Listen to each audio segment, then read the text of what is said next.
Et pour cette troisième success story, nous avons le plaisir d'accueillir Lionel Baraban, cofondateur et CEO de Famoco. Bonjour Lionel. Bonjour. Avant d'écouter votre témoignage, Lionel, quelques mots sur Upgrade Nouvelle-Aquitaine et sa dernière promotion d'accélérer. La mission d'Upgrade, c'est d'accompagner de jeunes entreprises innovantes de tout secteur d'activité en hypercroissance sur des marchés à gros potentiel et en particulier à l'international. Et cette forte croissance se traduit par un changement d'échelle de l'entreprise qui va passer en quelques mois de 10 à 50 salariés du marché français à des marchés internationaux. Et pour accélérer, optimiser cette croissance et consolider l'ancrage régional de ces entreprises, nous travaillons selon 3 axes pour répondre aux enjeux du scale-up. Le premier axe, c'est la stratégie, le marketing, le commercial et l'international. Le deuxième axe, c'est l'organisation RH avec les process. Et le troisième axe, c'est la stratégie financière. C'est un programme très intensif et sur mesure de 12 mois avec des journées collectives qui regroupent les entrepreneurs de la promotion autour d'experts et de mentors et également un accompagnement individuel in situ par un startup manager. C'était Upgrade en quelques phrases. Et si vous devez juste retenir quelques chiffres d'Upgrade, Upgrade, c'est une promotion, c'est 4 promotions d'accéléré depuis sa création fin 2017 par la Technopole Unitech à l'initiative de la région Nouvelle-Aquitaine. C'est un appel à candidature par an, 11 journées collectives sur la durée du programme et 3 jours d'accompagnement individuel par mois. 3 startup managers très expérimentés en entreprise aux compétences complémentaires. Et enfin, une promo 2020 de 10 entreprises accélérées en région bordelaise avec Reflet du Monde dans le domaine du drone, Exelus dans la e-santé, Pool spécialisé en payroll dynamique, Dronisos dans les spectacles de drones, Somnic qui édite un logiciel de sommelier et Aerospline qui est expert en robotique. Mais également, nous sommes présents à Bergerac avec Wine Tailors qui a une plateforme de distribution entre les vignerons et les agents commerciaux.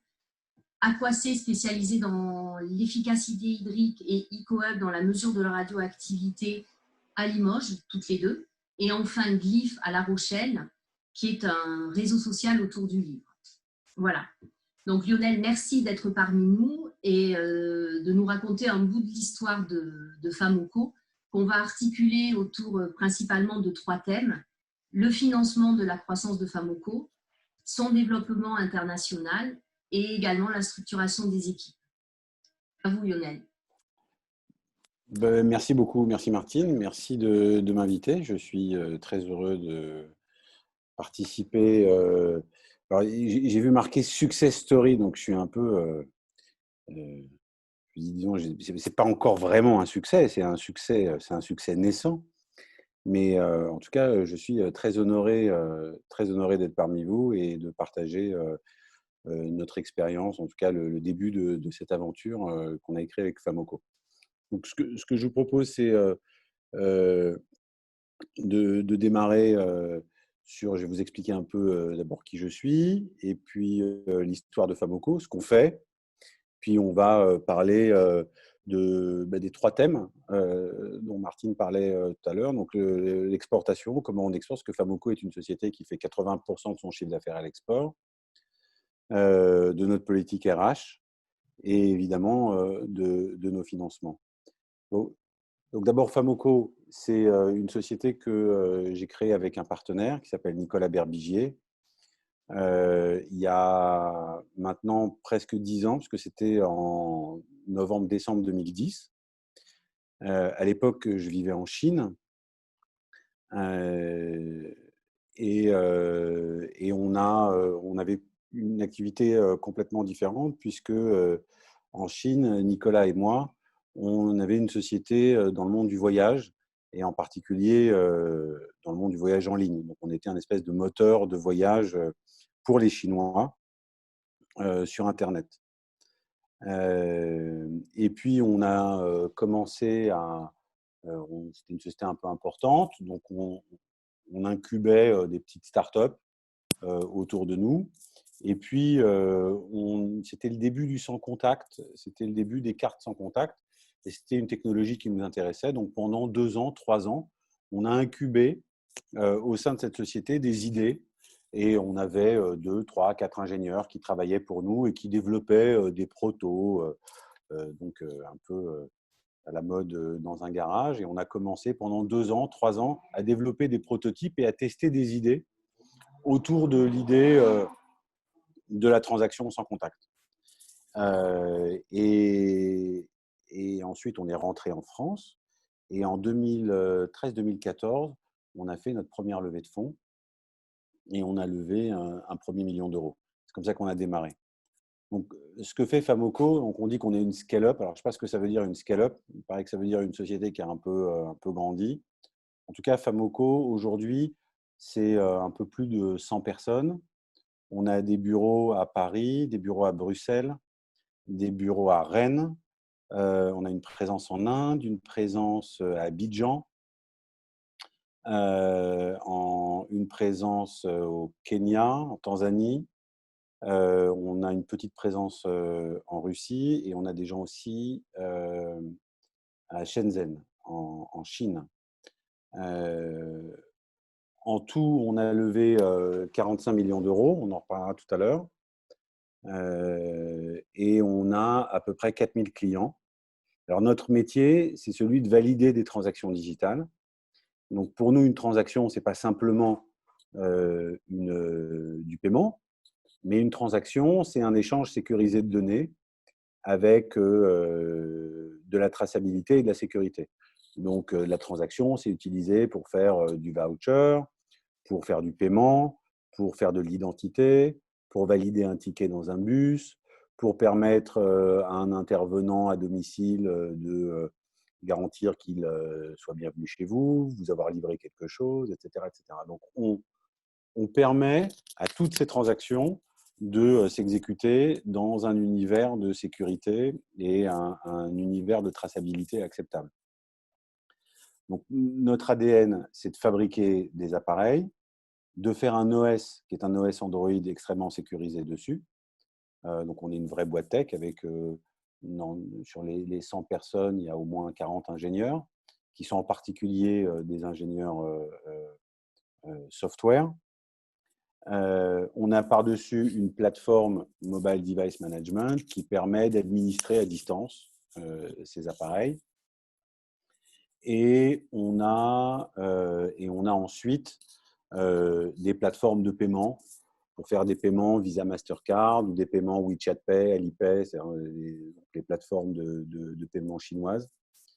Donc, c'est les 4 technologies que l'on développe, les 4 technologies qu'on maîtrise, c'est celle d'être capable de fabriquer du hardware, celle d'être capable de faire des operating systems sécurisés sur Android, celle d'être capable de faire des plateformes SaaS de management à distance des appareils, et puis enfin, celle de faire la cryptographie, puisque sur chacun de nos appareils, on a des capacités cryptographiques fortes, c'est-à-dire ce qu'on appelle des embedded secure elements ou des secure access modules, c'est des cartes à puce soudées, si vous voulez, sur les appareils, dans lesquelles on peut stocker de la cryptographie pour faire de la blockchain, pour faire ce genre de trucs. Donc voilà ce qu'est en gros Famoco. Donc on va peut-être commencer par le premier thème qui est celui de comment on a démarré et comment on a démarré à l'export. D'abord, peut-être que pour commencer, je vais raconter un peu mon histoire et celle de Nicolas, parce que je pense que les boîtes qui exportent, c'est beaucoup lié, en tout cas dans un premier temps, à la nature des gens. Moi, j'ai commencé ma carrière il y a longtemps et j'ai démarré ma carrière en faisant d'abord, j'ai fait du théâtre. Je ne raconte pas beaucoup, mais enfin là, on est entre nous, je peux le dire. Donc, j'ai commencé en faisant beaucoup de théâtre. Et puis ensuite, après le théâtre, j'ai fait des maths. Enfin, je faisais des maths pendant que je faisais du théâtre. Et puis, j'ai créé une première start-up en France que j'ai revendue au gouvernement français autour de l'exportation française. Et puis, on m'a demandé d'aller diriger un incubateur technologique. Donc, je suis parti vivre en Israël, où j'ai dirigé un des plus gros incubateurs technologiques du pays, qui se trouvait dans le sud du pays, à côté de Beersheba, dans le désert. Et à cette époque-là, il y avait une énorme émigration russe, puisque c'était un moment où l'Union soviétique se démantelait. Et il y avait énormément d'ingénieurs russes qui émigraient en Israël. Et c'était des mathématiciens de renom qui étaient chauffeurs de taxi et serveurs dans les bars. Et donc, dans cet incubateur, j'ai eu l'opportunité d'en embaucher un, puis deux, puis trois, puis quatre. Et donc, on a créé une des équipes une des meilleures équipes, je crois, au monde de mathématiques à partir de gens qui étaient serveurs dans les bars. Et là-dessus, j'ai levé 40 millions pour créer un moteur de recherche sémantique, un moteur d'analyse sémantique. Puis ensuite, je suis allé m'installer aux États-Unis, à Palo Alto, dans la Silicon Valley, où j'ai dirigé cette société pendant une dizaine d'années. J'ai revendu cette société en 2005-2006. Et ensuite, je suis allé m'installer en Chine. Donc après, je suis resté 1 ou 2 ans à Paris. Et après, je suis allé m'installer en Chine, à Pékin. Et à Pékin, j'ai rejoint mon associé aujourd'hui, Nicolas, qui lui avait une société déjà existante et on l'a développée ensemble. Et donc, c'est un profil déjà un peu international. On avait beaucoup voyagé. Et Nicolas a un profil aussi très international, puisque Nicolas, lui, c'est un espèce de surdiplômé à la française, comme il y en a beaucoup dans nos startups. C'est un X, LSE. Enfin, il a fait toutes les écoles avec des acronymes un peu compliqués. Mais c'est aussi, donc, c'est un formidable ingénieur, un extraordinaire ingénieur, et aussi un entrepreneur accompli, puisque il a été un des fondateurs d'une boîte française qui s'appelle Promo Vacances, au groupe Caravelle, qui est un des leaders du monde du voyage en ligne, encore aujourd'hui un des leaders du monde du voyage en ligne. Et lui, il a reçu une proposition de rachat d'une boîte qui s'appelle Opodo. Quand Opodo a racheté Caravelle, lui est sorti et est parti en Chine recréer une aventure autour du voyage. C'est là qu'on s'est rencontrés. Donc, quand on a créé Famoco, Nicolas et moi, on avait naturellement beaucoup voyagé et on avait des profils assez internationaux. Donc, en fait, très vite, on a imaginé notre marché comme un marché global. On ne s'est jamais dit qu'on allait d'abord commencer à vendre en France. Et quand on a démarré Famoco, le produit qu'on imaginait faire n'est pas du tout celui qu'on a aujourd'hui.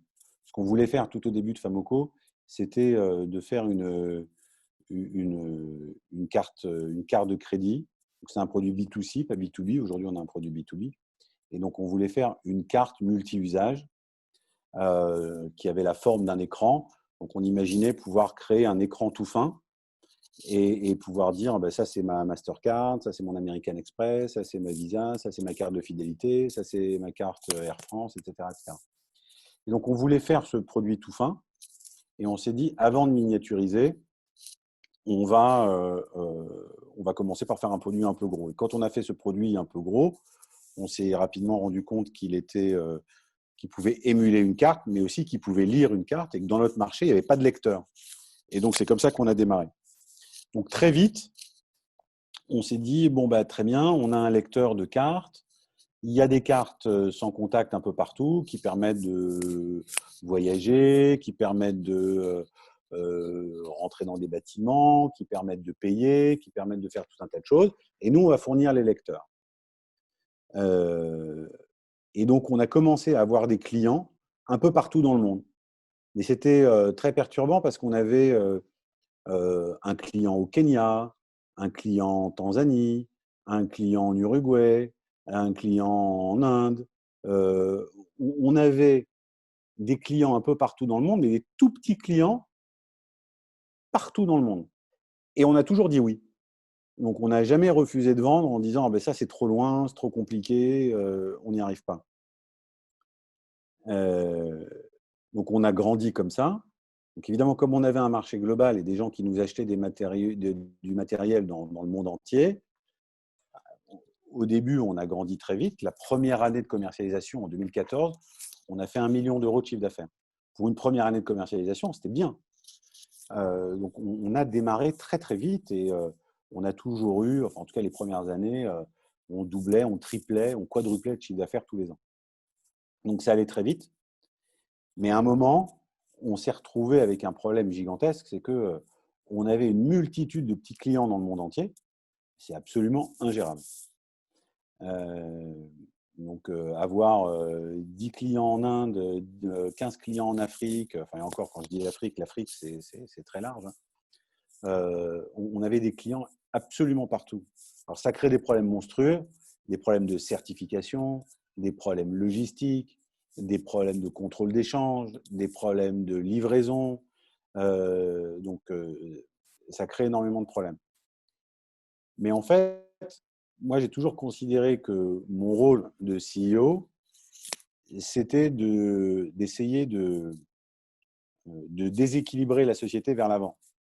Donc, je déséquilibre la société, ce qui fait que la société court. C'est-à-dire que quand on veut courir, pour courir, il faut se déséquilibrer vers l'avant, et puis évidemment, on court. Donc, plutôt que de se dire on va créer des choses très stables, très structurées, j'ai toujours déséquilibré la société, et je le fais toujours, ce qui énerve beaucoup mes investisseurs et mes collaborateurs. Mais je pense que c'est comme ça qu'on court. Sinon, on est très immobile. Et au bout de 4 ans, on avait un truc absolument ingérable. Et donc, on a commencé à se restructurer, c'est-à-dire à regarder où est-ce qu'on avait des clusters de clients qui étaient importants. Et on a créé autour de clusters. Donc, on s'est organisé par zone, on s'est organisé en clusters. Et aujourd'hui, on a un cluster en Asie du Sud-Est, où on couvre la zone et l'Inde. Et on a un gros cluster en Afrique. On a un cluster en Amérique du Nord. Et on fait un peu de trucs aussi en zone CIS. Mais donc on continue à ne pas dire non à des clients qui nous demandent dans des zones un peu exotiques. En revanche, il y a maintenant des zones qu'on prospecte et d'autres zones qu'on ne prospecte plus. Donc les activités de prospection. Donc on a décidé maintenant de devenir plus fort, particulièrement en Afrique, pour tout un tas de raisons, parce qu'on considère que l'Afrique, c'est un réservoir de croissance extraordinaire, c'est un réservoir d'innovation fabuleux. Donc on met le paquet sur l'Afrique. Donc, on a fait ça. Et ce qu'on a fait aussi pour s'internationaliser, c'est qu'on a commencé par avoir, comme j'expliquais, une multitude de petits clients un peu partout. Mais au bout de 3 ans d'existence, 2-3 ans d'existence, on a commencé à avoir des gros clients. Parmi les gros clients, on travaille avec les Nations Unies. Et avec les Nations Unies, on digitalise les coupons alimentaires pour le programme alimentaire mondial. Donc, avec le programme alimentaire mondial, on a aujourd'hui à peu près 25-30 millions de bénéficiaires dans le monde. On distribue à peu près 1 milliard de dollars. Et on est dans 30-40 pays. Donc, en fait, c'est une monnaie digitale avec des restrictions d'usage. Donc, en gros, on distribue les cartes d'identité des réfugiés ou de bénéficiaires dans des zones problématiques. Donc, c'est de l'inclusion financière. Donc, ce sont leurs cartes d'identité, avec sur chaque carte d'identité les empreintes digitales du porteur de carte et de sa famille. Et ensuite, c'est une monnaie digitale avec des restrictions d'usage. En gros, on dit, voilà, je vous donne 100 euros, mais avec ces 100 euros, on a le droit d'acheter que du riz, des pâtes, de l'huile, du chocolat, pas de munitions, pas d'armes, pas d'alcool, pas de tabac, dans un rayon de 20 km autour d'un village et dans les 3 prochaines semaines. Donc, quand on a gagné ce gros contrat a commencé à se déployer. Et donc, on a créé des clusters autour de nos gros clients pour piggybacker autour de gros clients. Donc, on a un gros client quelque part. Et là, évidemment, ça crée du goodwill autour. Donc, on a commencé à structurer le goodwill que ça crée autour. Ce qui est intéressant de dire, c'est que les gros contrats, on les gagne souvent pour des mauvaises raisons. Et par exemple, si je prends ce gros contrat qu'on a gagné avec les Nations Unies, Euh, alors là, c'est enregistré, je ne peux pas tout dire. Mais on l'a gagné. Enfin, on a été finaliste, donc c'était un très gros appel d'offres, un appel d'offres public, international, donc c'est compliqué. Il y avait à l'époque 80 sociétés dans le monde entier qui ont répondu à cet appel d'offres. Et on a été, donc il y a eu une première phase, il y avait 10 personnes, puis ensuite il y a eu une deuxième phase où on était plus que deux. Et on a été finaliste contre un des deux gros schémas de paiement, Visa ou Mastercard. Comme ça, j'aurais pas dit vraiment leur nom. Et, et, euh, et moi, je me suis dit, non, mais c'est pas possible, ça sert à rien, Famoco, on est une micro-boîte en France, personne ne nous connaît en face de Visa ou de Mastercard, enfin, ça n'a aucun sens d'y aller. En plus, on avait des problèmes d'argent, c'était compliqué, etc. Il fallait retourner, il fallait aller passer un espèce de grand oral à Rome et tout. Et j'ai dit, bon, on n'y va pas, ça sert à rien. Et puis, mon directeur commercial de l'époque m'a convaincu d'y aller, donc on y est allé et on a gagné. Alors, les raisons pour lesquelles on a gagné sont des très mauvaises raisons. C'est très mauvaise. D'abord, comme c'est un très grand programme international, ils ne voulaient pas être associés à un grand nom parce que c'était un programme expérimental, donc ils avaient peur de mauvaise publicité si le programme ne fonctionnait pas. Donc, ils voulaient faire un test avec une boîte un peu nobody. Et donc, en tant que nobody, on était drôlement bien. Et puis, il y avait aussi des histoires politiques. Ils ne voulaient pas que ce soit une boîte américaine. Ils cherchaient une boîte qui soit politiquement indépendante. Et donc, la France, pour le coup, c'était une bonne marque. Et donc, on a gagné ce contrat. Ce que je veux dire, ce que j'essaie de partager là, c'est que il faut toujours courir, même quand on est sûr de perdre. Des fois, on gagne. Donc, il faut toujours essayer. Donc, notre internationalisation, elle s'est faite comme ça. Et aujourd'hui, on est présent dans 40 pays et on a distribué 250 000 appareils dans 40 pays. Lionel, Oui. donc en fait, d'une stratégie, enfin pas d'une stratégie, de l'opportunisme à la stratégie pour l'international. Donc ça, c'est votre histoire. Et le financement, une fois que la stratégie a été mise en place, comment vous l'avez financé? Alors, donc d'abord, ce que je veux dire, c'est de l'opportunité à la stratégie.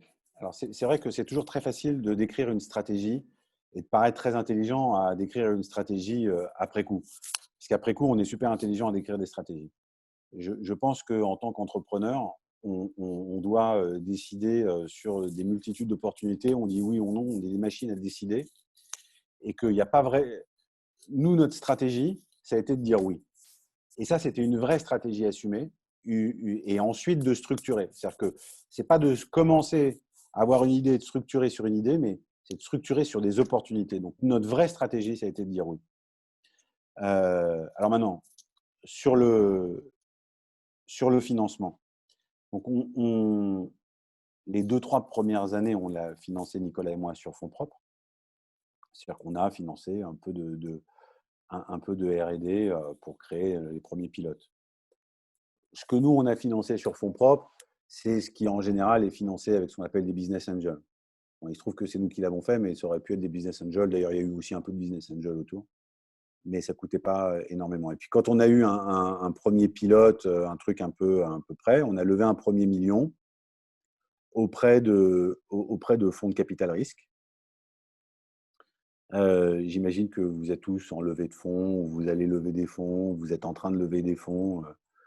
Donc, moi, dans ma vie, j'ai levé beaucoup de fois, avec beaucoup de fonds.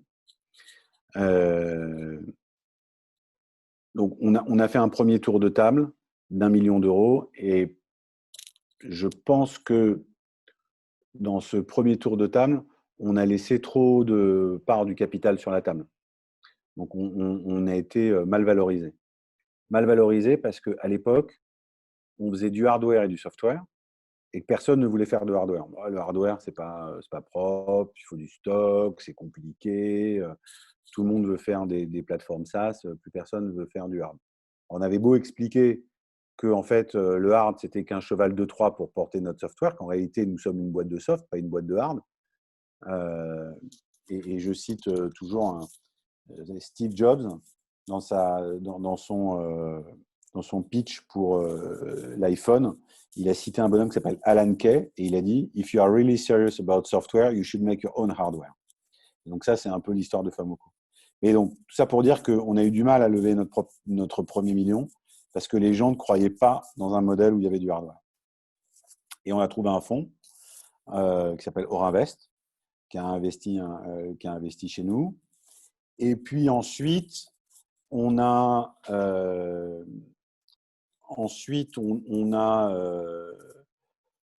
gagné des concours. Donc on a gagné, donc on a eu des concours financiers de BPI.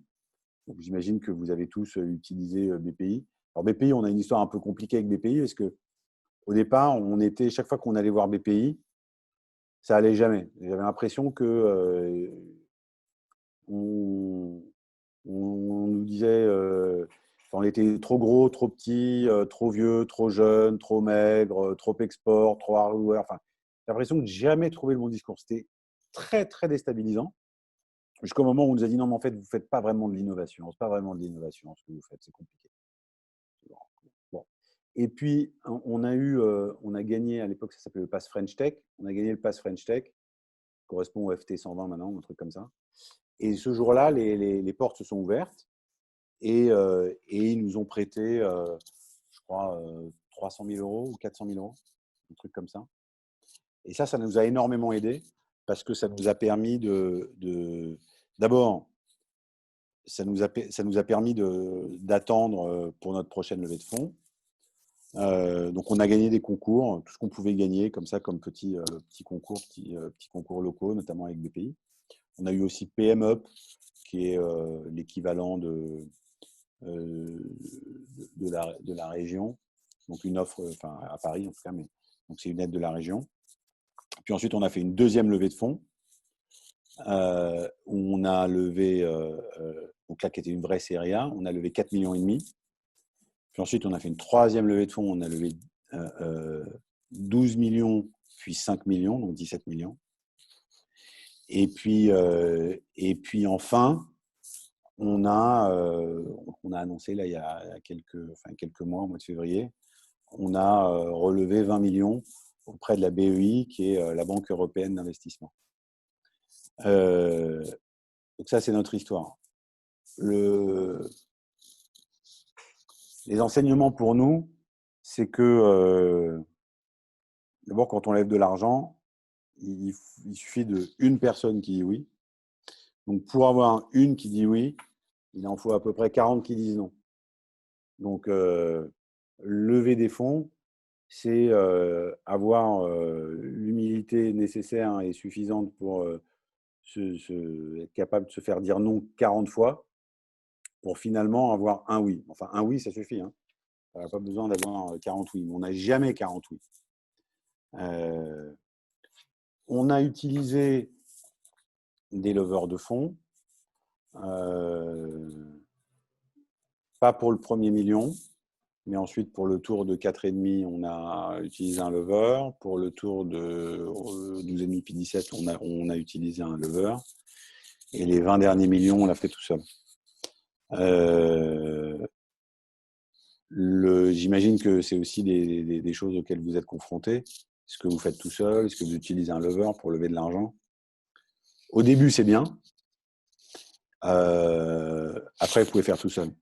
Au début, c'est bien parce que c'est un vrai sparring partner, un lever. Il va vous dire, il a l'habitude, donc il va vous aiguiller sur ce qui passe pas. Et puis, faut pas oublier que pendant qu'on lève de l'argent, on a quand même une boîte à faire tourner. Et on ne peut pas se retrouver toute la journée à faire le guignol devant des investisseurs. Et à côté, il faut quand même faire tourner la société et faire rentrer de l'argent. Donc, un bon lever, ce qu'il fait pour vous aussi, c'est qu'il fait tous les slides et donc il fait beaucoup de travail pour vous. Donc, c'est une force de travail importante. Et donc, ce qu'on paye quand on prend un lever, c'est pas le contact chez un tel ou un tel, parce que ça, aujourd'hui, ils sont publics. Hein, le Galion file, je crois, la liste de tous les investisseurs. Enfin, si vous cherchez un peu sur Internet, la liste de tous les fonds qui sont publics. Mais en revanche, c'est un très bon sparring partner et c'est aussi quelqu'un qui vous aide, enfin qui est une force de travail, parce qu'il faut faire des BP, il faut les vérifier, il faut les contrôler, il faut faire des slides et tout ça, ça prend énormément de temps. Voilà, qu'est-ce que je peux vous dire d'autre sur le financement? Peut-être le fait que il faut lever de l'argent quand on n'en a pas besoin, parce que quand on en a besoin, c'est déjà trop tard. Euh, c'est très, très, très, très compliqué de lever de l'argent quand on a le couteau sous la gorge. Quand on n'a plus d'argent du tout, c'est-à-dire que quand on a juste un projet et qu'il n'y a pas d'enjeu, qu'on lève de l'argent, tout va bien. Mais quand on lève de l'argent parce qu'on n'en a plus et qu'on va mourir demain, alors c'est très compliqué. Alors c'est très compliqué parce que naturellement, ce que va faire un fonds, c'est que soit il est intéressé et bah, il va attendre que la valorisation baisse. Donc, il faut lever de l'argent quand on n'en a pas besoin. Ça, c'est, je crois, le meilleur conseil. Et vous allez voir que quand on n'en a pas besoin, il y a plein de gens qui veulent vous prêter de l'argent. Mais quand vous en avez besoin, c'est plus compliqué. Voilà, qu'est-ce que je peux vous dire d'autre sur le financement? Bah, je sais pas, après, vous aurez peut-être des questions, j'essaierai de répondre à vos questions. Et Martine, on devait parler de la structuration des équipes. La structuration RH. Votre entreprise qui est multisite. Ouais. Qui est multisite. Alors là, elle est ultra multisite parce que maintenant, comme les gens ne veulent pas revenir travailler, donc on est, on est très, très multisite là pour le coup. Non, non, mais sérieusement, je pense qu'il y a vraiment des caps. C'est-à-dire que il y a un premier cap jusqu'à 15-20 personnes. Ensuite, et là où quand on est 15-20, on passe vraiment une étape. Après, il y a une deuxième étape à 50 personnes. C'est vraiment une. Et après, il y a une troisième étape à partir de 100, à peu près 80. Quoi.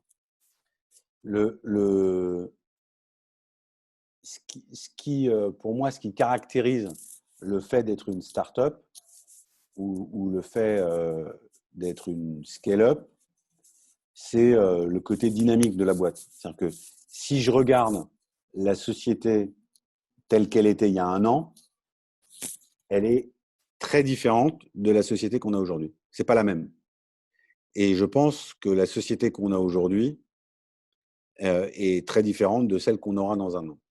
Donc, ce qui est très compliqué et très fatigant, mais en même temps passionnant, hein, c'est le fait que les sociétés, dynamiquement, elles, c'est pas un équilibre stable, c'est un équilibre dynamique. C'est comme le vélo. Donc, tant qu'on pédale, ça va. Si on arrête de pédaler, on tombe. Mais donc, il faut pédaler tout le temps. Donc, c'est l'idée d'un équilibre dynamique. Et je pense que c'est ça qui caractérise le fait qu'on est tous des startups. C'est-à-dire que nos sociétés sont en constante mutation d'un point de vue technologique, d'un point de vue client, d'un point de vue export et aussi évidemment d'un point de vue RH. La première chose que j'ai trouvée extraordinairement difficile, c'est que vous créez une boîte. Donc, les gens qui vous ont aidé de passer 15-20 personnes jusqu'à une quarantaine, une cinquantaine de personnes, ils ont tout donné, ils ont cru dans le projet, ils sont battus, ils sont restés jusqu'à des horaires indus le soir, on est allé boire des coups avec, etc. Bah, petit à petit, on se rend compte que ceux dont on a besoin pour passer de 40, 50 à 100, c'est plus les mêmes. Et ça, c'est très difficile parce que c'est très déloyal. Alors, pourquoi moi, je suis toujours le même et pas les autres ou mon associé? Donc, c'est hyper déloyal. Et ça, c'est très difficile à vivre. Évidemment, parce que les gens, quand la société grandit, ils s'imaginent naturellement, et c'est une exigence, enfin c'est humain, de s'imaginer que hiérarchiquement, plus vous embauchez des gens, plus ils sont sous les gens qui étaient là avant. Donc les gens veulent manager. Et donc ça, c'est très difficile de se rendre compte que les compétences dont on a besoin dans le début de la vie d'une société et les compétences dont on a besoin quand la société est un petit peu plus mature ne sont pas forcément les mêmes. Parce qu'au départ, vous avez besoin de compétences de gens très, très polyvalents, de gens avec énormément d'énergie, de gens qui sont capables de soulever des montagnes, de régler tous les problèmes de la Terre. Puis au bout d'un moment, c'est plus tellement ça qui compte, mais c'est d'être capable de mettre des process, d'être capable de structurer, d'être capable de s'organiser.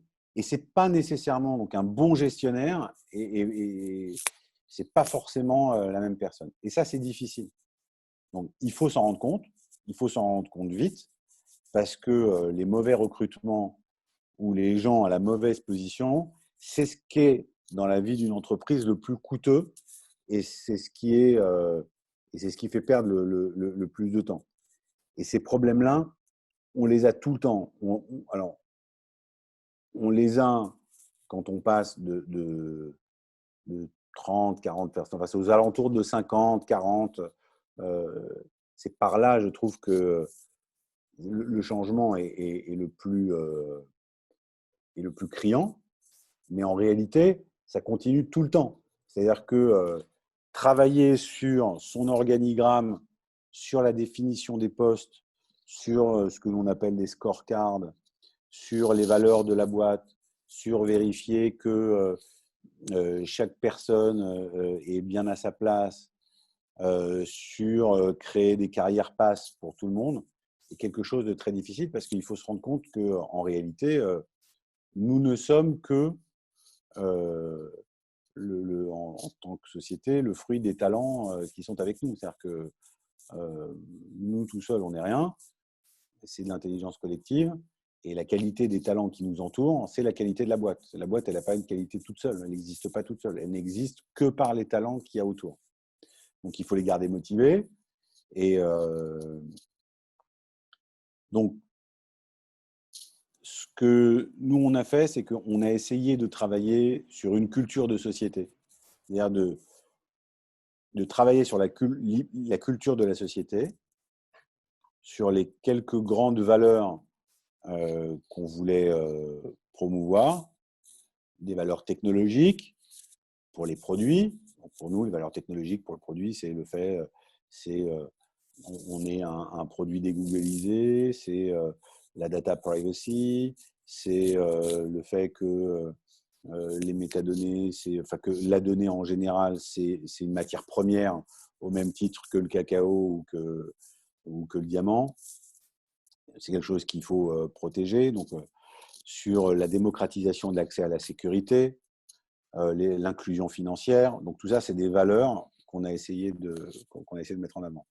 Mais il y a aussi des valeurs à l'intérieur de la société. Donc, c'est des valeurs d'abord d'entraide, des valeurs d'excellence opérationnelle. Donc, l'excellence opérationnelle, des valeurs d'entraide, sont des valeurs qu'on essaye de pousser. Donc, et puis, le fait que, par exemple, chez Famoco, donc l'international est aussi, je sais pas si c'est une valeur, mais c'est aussi quelque chose d'important. Notre communication interne, elle est faite en anglais. Ce qu'on publie est toujours écrit en anglais. Quand on fait ce qu'on appelle chez nous des Hollands meetings, c'est-à-dire des rendez-vous avec tout le monde, c'est toujours en anglais. Et dans un premier temps, quand vous embauchez les gens, il y en a qui parlent mieux anglais que d'autres. Il y en a pour qui c'est difficile. Il y en a qui parlent avec un accent tout pourri. Il y en a qui ont honte de s'exprimer. Mais bon, petit à petit, ça passe. Et puis, l'essentiel, c'est pas d'être le meilleur grammairien de la Terre, mais c'est d'arriver à se faire comprendre. Donc voilà. Donc, au niveau RH, ce qui est recruter des talents c'est compliqué. Les garder, c'est compliqué. Et nous, il y a une chose qui nous a beaucoup aidé, c'est quand on a gagné ce projet avec les Nations Unies, le fait qu'on ait le fait que nos produits ne servent pas uniquement, enfin, aient un intérêt sociétal, c'est-à-dire que nos produits ils permettent à des millions de gens de manger. Ça, alors, c'est des formidables projets à gagner. C'est des projets aussi qui s'imposent à vous en termes de valeur, en termes de qualité de code aussi, parce que si votre code il est buggé, les gens ils mangent pas. Donc, mais ça devient aussi une marque employeur. Que, évidemment, c'est beaucoup plus passionnant pour quelqu'un de raconter quand il rentre le soir à la maison que il fait des projets qui ont un intérêt social. Et donc, je trouve que le fait dans nos sociétés d'avoir une valeur, un intérêt social, que ce soit alors pour nous de l'inclusion financière, mais ça peut être n'importe quoi, ça devient aussi une marque employeur et ça devient aussi un argument de recrutement et de motivation des personnes très très fort. Donc, on peut dire que de façon hyper cynique, c'est très bon pour les investisseurs parce que ça valorise la société. Pas seulement par le chiffre d'affaires que ça amène, mais par la qualité des talents qu'on est capable de recruter grâce à ça. Voilà en gros ce que je voulais vous dire sur les RH.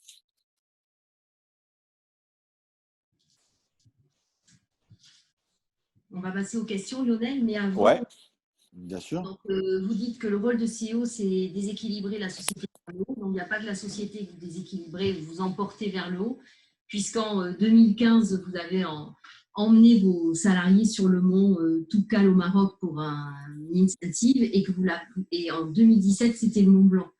Donc, le prochain, c'est quoi?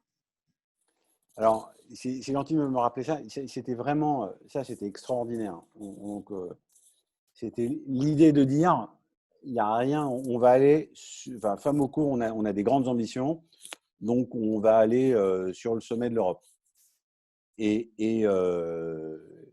donc, on s'est d'abord essayé avec le Toubkal. Donc, le Toubkal, c'est le plus haut sommet de l'Atlas marocain. C'est 4300, 4000 et des bananes, je ne sais plus exactement.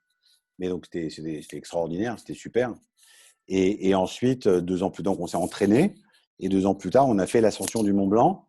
Et je crois que c'était la première fois qu'ils voyaient autant de gens arriver faire l'ascension du Mont Blanc ensemble. Donc, 50 personnes qui arrivent à l'ascension du Mont Blanc, je crois qu'ils n'avaient jamais vu ça. Et ce qui est fabuleux quand on fait ça, c'est que c'est une telle émotion, c'est une émotion forte que d'être sur le Mont Blanc. C'est incroyable que d'être sur le Mont Blanc. On le fait une fois dans sa vie, on ne le fait pas 10 fois. Et le lien que ça tisse entre les gens est très très fort. Très très fort. Vous êtes monté avec quelqu'un, vous étiez enchaîné avec lui, votre vie était dépendante de la sienne et vice-versa. Il y avait un guide, il y avait... Donc, ça crée voilà, ça a créé, donc ça a fait partie, quand je parlais tout à l'heure de culture d'entreprise qu'on essayait de créer, ça a fait partie de la culture, ça fait partie des actes de création d'entreprise, de création de culture d'entreprise. Et après le Mont Blanc, c'est une bonne question, parce qu'après le Mont Blanc, on s'est dit, bon, ok, on va faire quoi, l'Himalaya maintenant? Après, ça devient loin, haut et compliqué. Donc, là maintenant, on essaye de faire des projets dans l'humanitaire qui sont plus un challenge ni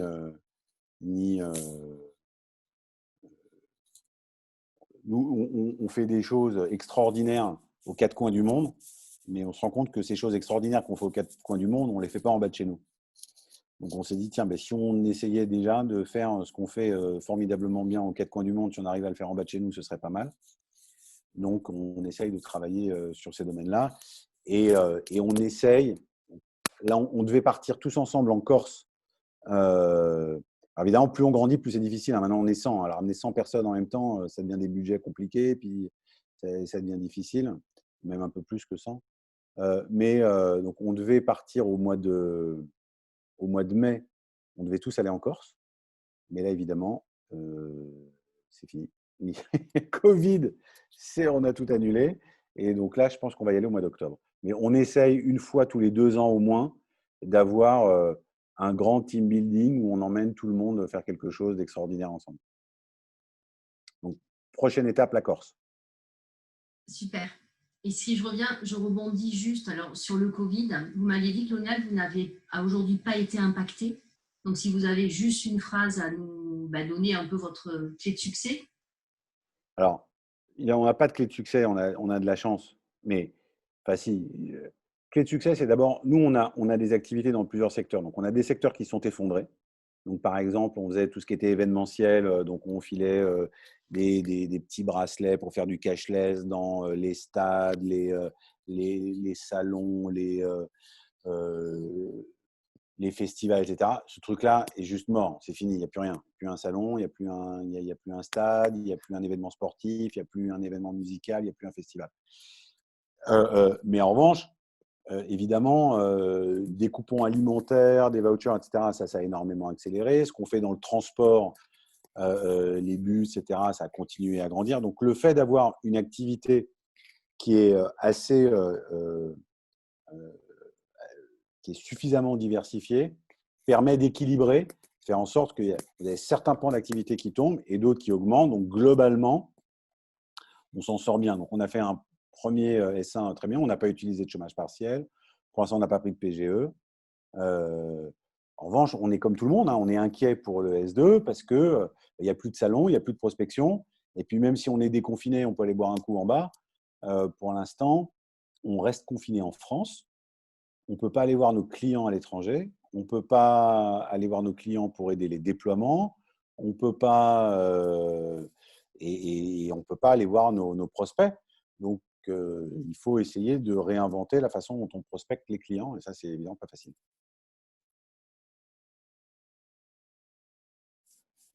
Très bien. Merci Lionel. On peut peut-être passer à vos questions. Laurent Pierre ou Henri-Emmanuel? Alors, je précise juste, ouvrez votre micro bien évidemment, ouvrez votre caméra puisqu'on enregistre, donc ça sera un peu plus agréable et le micro est à vous.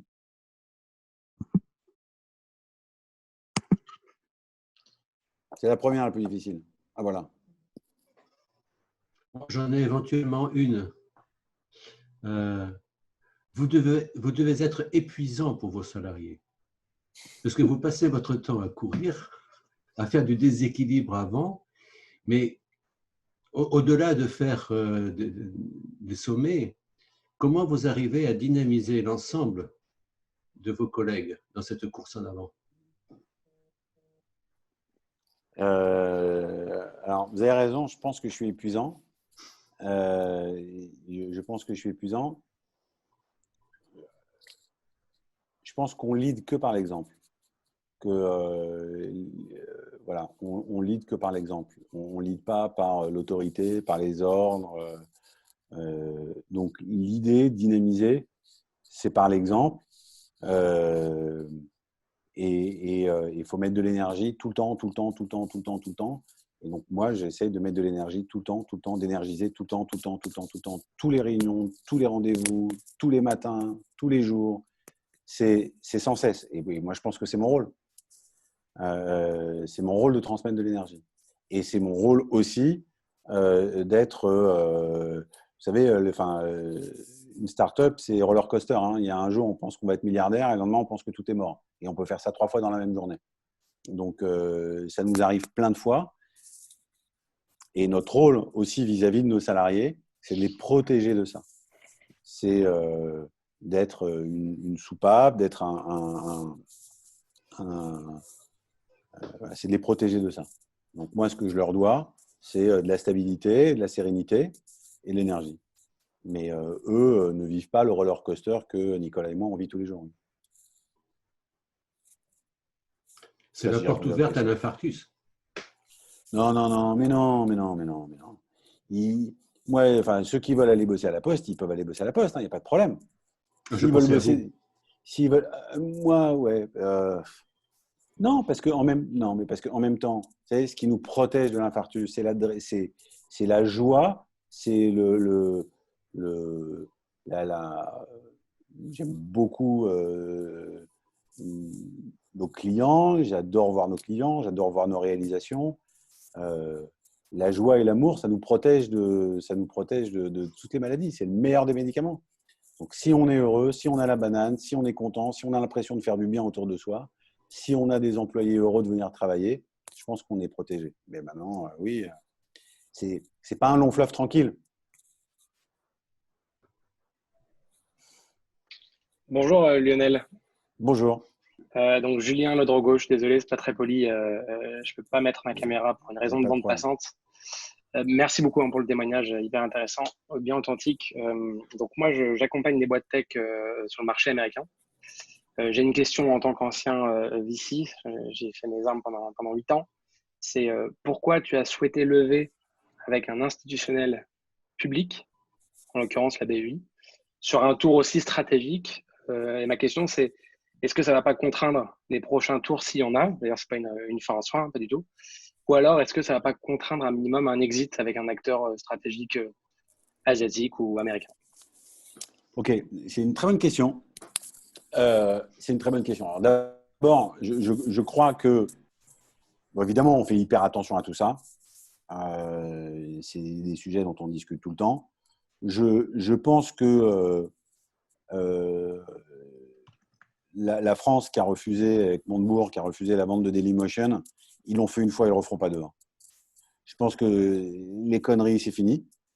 Donc aujourd'hui, il n'y a pas un VC, pas un stratégique qui va vous mettre des clauses très compliquées sur ces sujets-là. Et je pense qu'ils ont tous besoin de success story et ils ont tous besoin de montrer que les boîtes, elles se revendent. Et la façon dont il faut garantir une souveraineté européenne autour des boîtes stratégiques de tech, c'est en créant et en favorisant les écosystèmes de sortie, les écosystèmes M&A, les écosystèmes d'IPO, pour que ces M&A, ces IPO se fassent en Europe et pas à l'étranger. Maintenant, si ça part à l'étranger, ce n'est pas un drame et évidemment, il n'y a aucun… on n'est pas bloqué. La seule chose qui nous bloquerait, c'est si on devait être racheté par… je sais pas moi, par un vendeur de drogue, ça, ce serait compliqué au niveau de leur anti-money laundering. Mais à part ça, il n'y a pas de problème. Et de toute façon, tous ces acteurs-là vous disent, donc ce qu'ils mettent, c'est des vous connaissez ça très bien Julien, des daguelongs et des draguelongs et des taguelongs. C'est-à-dire que s'il y a un acteur qui vient et qui ne leur plaît pas, faut qu'il achète la totalité. Mais jamais un acteur, ni la BPI, j'ai oublié de mentionner la BPI, on a la BPI comme actionnaire, ni la BPI, ni la BEI ne peut s'opposer à une vente. Ils peuvent dire, dans ces conditions, je vends aussi, parce que moi, je ne veux pas être associé à ce bonhomme. Mais ils ne peuvent pas dire, non, non, tu ne vends pas, ça ne marche pas. Ensuite, la deuxième question, enfin la première question, c'était pourquoi j'ai choisi les acteurs institutionnels. C'est une très bonne question. C'est parce que je crois que le premier frein d'une start-up, ce n'est pas de trouver les clients, mais c'est de les rassurer quant à la viabilité de la boîte. C'est-à-dire que quand un gros client va acheter un produit dans une start-up, sa première question, ce n'est pas la qualité du produit, puisque ça, la société va faire le travail pour convaincre l'acheteur. Mais la première question, c'est est-ce que la boîte va toujours être là dans 2 ans? Parce que, très sincèrement, la probabilité pour que la boîte meure, elle est grande quand même quand on prend la tech d'une startup. Alors, surtout quand on fait des trucs un peu stratégiques comme du paiement ou des choses un peu importantes, acheter un produit et se dire que la boîte, elle risque de mourir dans 1 an ou dans 1 an et demi, c'est très compliqué. Et quand on fait ça sur des projets un peu stratégiques, gouvernementaux ou des projets importants, et en plus à l'étranger, alors c'est très compliqué. Donc, la réassurance des clients est un sujet essentiel. Et quand la BPI est rentrée, je pense que si donc la BPI est rentrée quelques mois avant qu'on ne gagne le projet avec les Nations Unies, je pense que si la BPI n'était pas rentrée, donc la BPI est considérée par les grands pays étrangers comme le fonds souverain français. Donc quand nos acheteurs ont vu que le fonds souverain français était rentré dans Famoco, ça les a rassurés pour démarrer avec nous. Je pense que ça ne se serait pas fait sinon. Et bon, alors la BEI, c'est évidemment encore plus important, mais c'est la même logique. La logique, c'est la réassurance sur nos gros bailleurs. Maintenant, on parle avec des gouvernements. Donc, il faut montrer patte blanche et il faut rassurer autour de ça. Ça, c'est hyper important commercialement. Et donc, ce qu'on cherchait avec la BEI, c'est ça. Très clair. Merci beaucoup.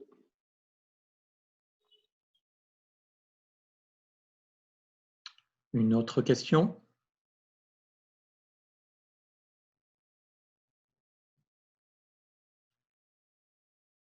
Pas d'autres questions? Martine? Oui, moi j'en ai une.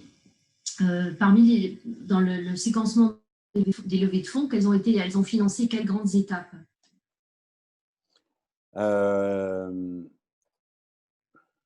Donc, la première levée de fonds, celle de 1 million, elle a financé nos premiers batchs de production. Donc, elle a financé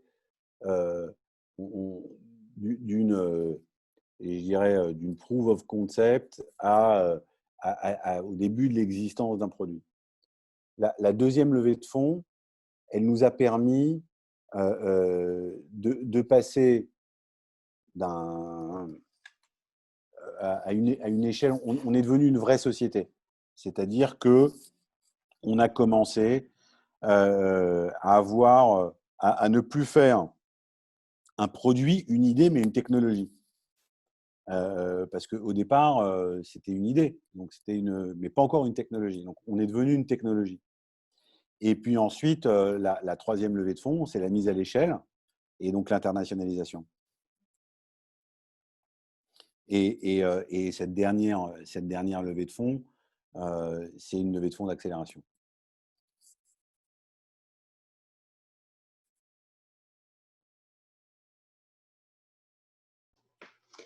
Qu'est-ce qui fait la différence entre Famoco et vos concurrents? Alors, bon, ça c'est une longue question. Je vais répondre de deux manières. Il y a les concurrents institutionnels, c'est-à-dire les Ingenico, les Zebra, les Motorola, les AirWatch, les Soti, etc. Donc, on a des concurrents dans le hardware, on a des concurrents dans le software, etc. Donc, la première différence, c'est le fait qu'on a un one-stop shop et que nous, on maîtrise la technologie qui permet d'intégrer le hard, l'OS, la plateforme Mobile Device Management. Donc, en fait, quelqu'un qui veut développer un projet avec nos concurrents, en général, il va faire appel à 3-4 sociétés pour la même chose. Donc, le fait de faire appel qu'à une société qui va agréger plusieurs technologies, c'est plus rassurant. La deuxième chose qui nous différencie, c'est notre agilité. Quand on est en face des grands groupes, les grands groupes sont peu agiles. Et il y a des innovations sur ces technologies. Je vais donner la dernière, celle sur laquelle on est en train de travailler là maintenant. Donc, on a déployé 250 000, 300 000 terminaux dans le monde. Jusqu'à présent, ils ne permettaient pas d'accepter des transactions Visa Mastercard pour des tas de régulations, c'est un peu compliqué. Et maintenant, il y a une nouvelle régulation qui va nous permettre de le faire. Donc, nos 250 000, 300 000 terminaux vont devenir des POS, TPE, qui vont pouvoir permettre d'accepter des transactions sans contact Visa ou Mastercard, donc des full transactions MV.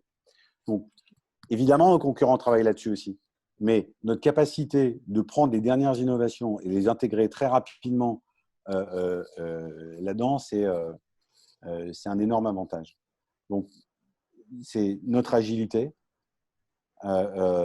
et nos capacités à intégrer des différents champs technologiques dans un même champ industriel. C'est ça qui nous différencie. Puis aussi, quand on s'intéresse à ces marchés-là, c'est notre prix. On est moins cher. La notion prix, elle est aussi hyper importante. Hein. On est moins cher. Voilà. Puis il y a le dernier truc peut-être que je dirais, c'est pas que de la com, parce que c'est un truc qu'on fait depuis longtemps, dont on parle depuis longtemps. C'est donc nous on fait des appareils sur Android, mais on a redéveloppé entièrement un Android qui ne renvoie pas de métadonnées chez Google. Donc on a donc on parle énormément de souveraineté des données. Et on parle énormément de data privacy. Et quand on parle au gouvernement ivoirien, tanzanien, Ghana, en Inde, etc., nous, ce qu'on leur dit, c'est on devient tous des colonies digitales américaines. Des colonies digitales au sens d'une colonie. C'est-à-dire une colonie, c'est quelqu'un qui va aller utiliser vos matières premières. Et je donne toujours cet exemple. Sous mandat britannique, les Indiens d'Inde avaient le droit de cultiver le coton, mais pas de le tisser. Il fallait l'envoyer en Angleterre pour le tisser. À l'époque du digital, la matière première, c'est plus le coton, c'est la data. Et la data, on n'a pas le droit d'en tirer profit ou de l'analyser tout seul. Donc, elle est captée par Huawei, par Google, par Apple, voilà, et elle nous est revendue sous forme de publicité, d'analyse, etc., etc. Et donc, nous, on dit que stratégiquement, c'est très important de comprendre la donnée comme une matière première. Et donc, on dit que cette donnée, elle est importante à analyser, et elle est importante à analyser par le fournisseur de service pour que le fournisseur de service puisse améliorer son service. Pas pour qu'un OS provider puisse croiser des données de santé avec des données financières et des données personnelles.